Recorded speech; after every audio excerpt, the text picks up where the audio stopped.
Hey everyone, hopefully you're having a good day. My name's Andy, my channel is Finding Value, and I wanted to go over something. I know I kind of briefly went through in the platinum clip about higher cost producers earning more profit quicker as the price rises of whatever commodity they sell. I wanted to go over that in a little bit further detail so you guys better understand it. Now, I'm not telling everyone to go buy a bunch of high-cost producers. You kind of want to mix, but I think you should know about the higher-cost producers being able to make more money. So I think you want to carry both.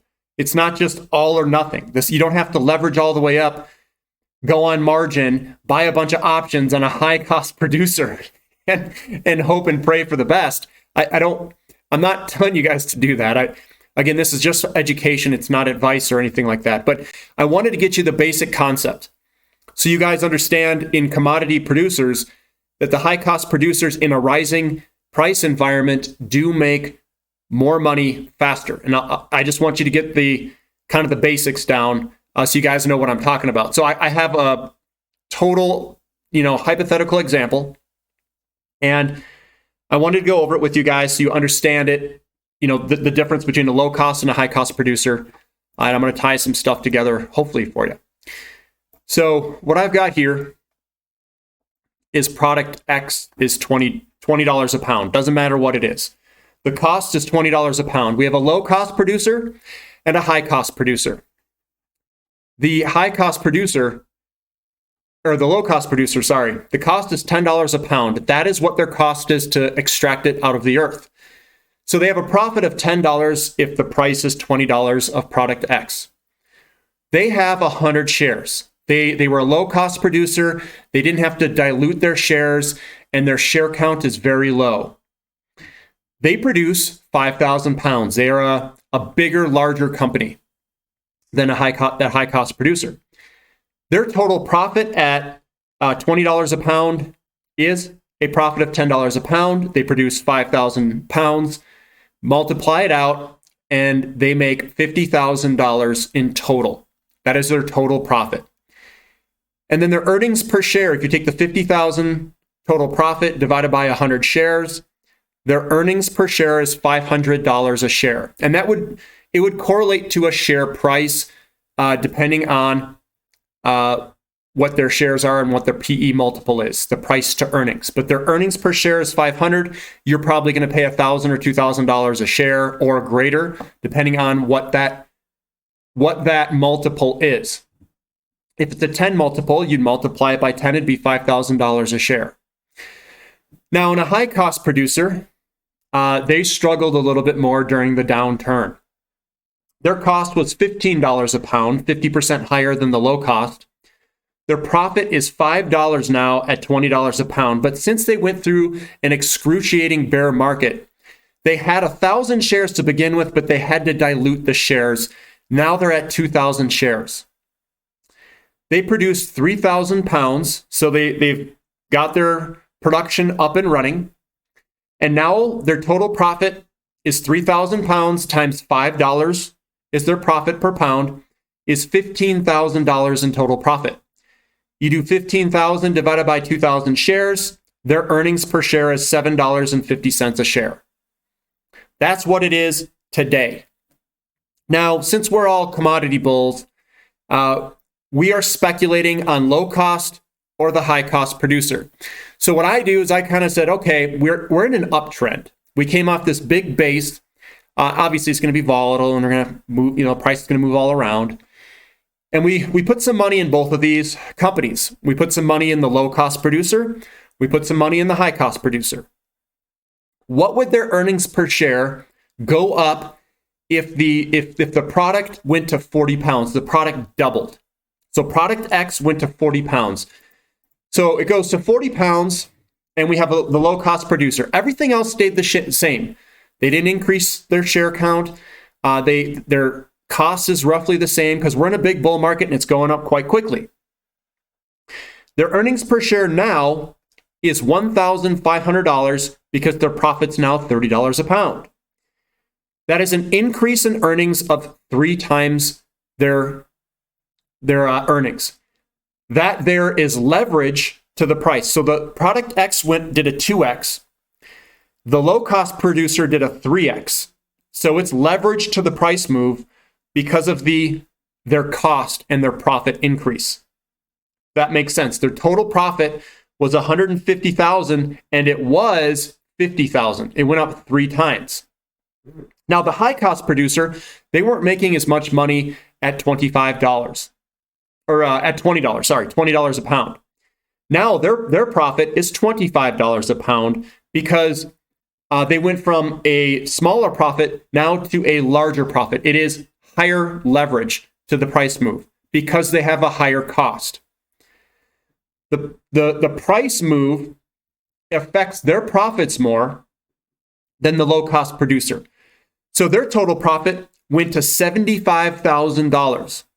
It's just $25 profit per share times 3,000 pounds. It's $75,000.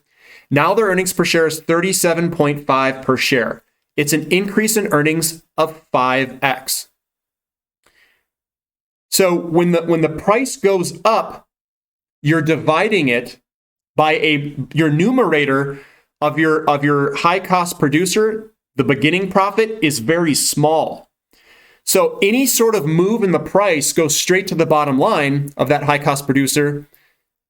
And you get to divide by a very small number in the numerator because they weren't making much profit, if any, in the beginning, which then, if you're doing it on an increase per earnings basis, they blow up. They make a lot more money. And it goes down to the shareholders. The high cost producer, your numerator's got a lot larger number in it. So you're dividing by a much larger number. So your leverage isn't nearly as much. So when you're looking at all these commodity type companies, and I'm not saying that you want to go dive into a bunch of high cost producers. What I'm saying is be aware that the high cost producers have a lot of leverage. They call it torque or leverage to the price movement. And if you're looking for maximum leverage, which I do in some of the areas I look for leverage, the max leverage is a high cost producer. Now, if you want to go to the opposite end, like you want to do max leverage as much as you possibly can, if you wanted to do this. I'm not telling you guys to do this. I'm just giving you examples so you better understand how to play this game. A low-cost producer being in a developer could be a really good mix because they go from making no money to a bunch of money in a developer company with low cost. Like they found something, they hit the jackpot, and it could be a low-cost company. Next Gen Energy in uranium is a low-cost developer company. So I put some money in there. I'm like, I got to get in this. Fission uranium might be another one to look into. Now, talking about the oil front, if you want to go full crazy and really leverage the price move of, say, oil, what you do is you take a high debt, high cost producer, and you bet on those. Now, what is a high cost, high debt producer? Well, that'd be a company like SM Energy, Centennial Resource Development, and Callon Petroleum. And I wonder what companies that I'm in. Because if I think the price of oil is going to increase dramatically, those guys are a little bit higher cost producers and they are going to rip it. Now, there's other producers that might do well that are also high cost that maybe came out of bankruptcy. One of those is Oasis Petroleum. I think their ticker symbol, I think it's OAS.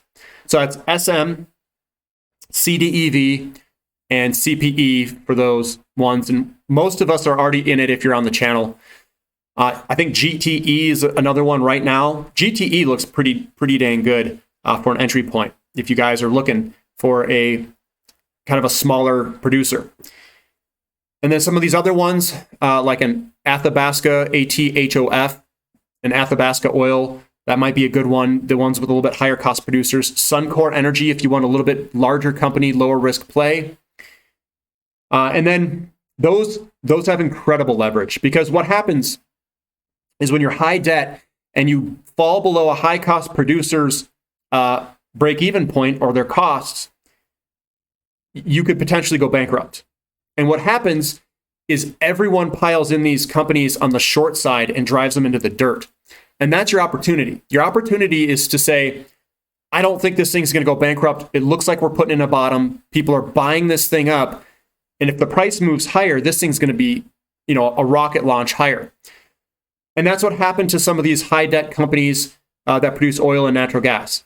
CDEV, SM, and Callon Petroleum, even Athabasca Oil Corp. I mean, they just drove these things into the dirt. And we're buying these companies at the bottom for pennies on the dollar, literally pennies on the dollar. And you've seen some of them come up 800,000, 1,200%, 1,300% off their bottoms or more, maybe even over 2,000%. And the bull market hasn't even really started. This was just short covering and people getting out of the trade because they were so far depressed. SM Energy, I think, bottomed at $1 and it's over $20 a share. And that's been probably about a year. It's been a little over a year in duration. You'd have over 2,000 something percent gain off the absolute bottom. I didn't buy at the absolute bottom, but I bought close enough. Another thing to think of, if you're going to try to do these, you have to be brave, because if you're buying at the bottom, there is a chance of bankruptcy. So the way that I play it is I do it through a strategy. I don't put too much money into one single position. I try to keep it under 5% or less, 1 to 5%, and I spread it out. And I bought a lot of these oil companies all over the place. And some of you guys recommended some. Reconnaissance Energy Africa, which is an oil exploration company, I picked it up. Somebody said, look at GTE. I charted it out, picked it up. Tellurian, another one that you guys recommended, I picked it up. I'm picking these things up left and right because of chart patterns and because of where we were value-wise. And I've held all of them. I'm not doing anything with them. I know you guys are asking, when do we sell? When do we sell? You don't sell them. The opportunities are so large that I think it's better to grasp how big these opportunities are. If you knew how big this was, if you guys really started to look into the ratios and say, wow, these things could revert to a 1-to-5 ratio, and you're at 50. That's a 10x on oil. And let's say you're in something that is leveraged 5 or 6 times that price move. So if you get a 10x in oil, which I was buying at 50-to-1 ratio of barrels of oil to 1 ounce gold, and it compresses to 5 at the end of the bull market, and I don't know if it's going to, maybe it's 1 to 10, but it's 5, let's say it's 5 or 10x your money of oil itself. If it does a 5x of that, that's 25 times your money. Or if it goes 1 to 5, which is a 10x, it's 10 times 5, which is 50 times your money. And then if some of these got sold off so bad, you might have more leverage than what you think, because you bought them so cheap and were so out of favor, and everyone said this thing's going to go bankrupt, and everyone sold it and drove this thing to pennies on the, like literally from their high, 99% off their highs. And I was like, I got to buy some. It is in my DNA. It is in my blood right now. I've trained myself to look at this value and say, I got to buy a ton of this. And then I got to hold. Holding is what's going to make you money. And if you can't hold, you're not going to make the big returns. We still have exceptional opportunities in front of us. Exceptional. Copper, uranium, silver, platinum, yes, gold. The highest leverage plays. So if you wanted to do a super high leverage play, natural gas and oil are very high leverage along with uranium. Those energy plays, they are super high leverage to inflation. And the way when you want to hit the full risk, full send button, we're talking, I don't care, I want the riskiest stuff there is. You hit the full send button when everything is to the downside. When you have the ratios be the cheapest, you're under the high cost producers and the price starts coming up, you hit the full send, full risk button, because that's the lowest risk to hit it, if that makes sense. If you're going to go high risk, you better hit it when it's the lowest risk moment. Otherwise, you will get decimated. It's just decimated. Because if you buy at a high and you ride it down, you will get crushed. So you're very dependent on Ratios, timing, and technical analysis. You have to tie these three things together. Otherwise, you're going to go in a world of hurt. You're going to lose 90+% of your money if you try going from top to bottom on that ride down. It is not fun. So if you want to do full risk, full send, I suggest you look at some high debt oil companies that might still be down. And I wouldn't bet the farm on it. But that's me. You guys can do what you want. This is not financial advice. It's only financial education. I'm showing you guys if where's the risk at, what's lower risk. I play this with many different strategies.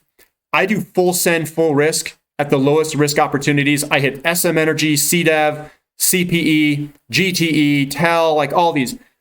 And some of them, they are developing something.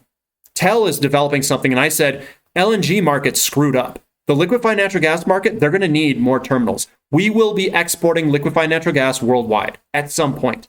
I was like, I'm putting some money in. That just seems like a very good bet. And if you have a terminal, there's hardly any terminals in this world. I mean, there's so few. I mean, that's like literally a strategic asset. So I think that was a smart play. Plus, they have good management who's done it before. It's like, duh, just put some in. That's me, though. And then on the other side, you've got like something like a NextGen, which has a world-class deposit, which has a super low ratio for uranium, and they're developing a mine. I'm like, I'm going to hit that. I mean, why not? And Fission Uranium and some of these other ones. So I'm looking around, look at my technical analysis. If you guys want more videos on me describing maybe high-cost producers versus low-cost producers in each sector, I can maybe do that. It's going to take a little bit of time and a little bit of research, but maybe I can set something up. Don't expect that pretty quickly because it's going to take some time. But I do have uranium. I have a list of kind of what their costs are and what you're paying per pound. I can share that again. I haven't shared that in a while. So maybe I can go over that and get everybody kind of level loaded there. If you guys like this content, give me a thumbs up. Any questions or comments, put it in the comment section. And thank you for listening. This is Finding Value.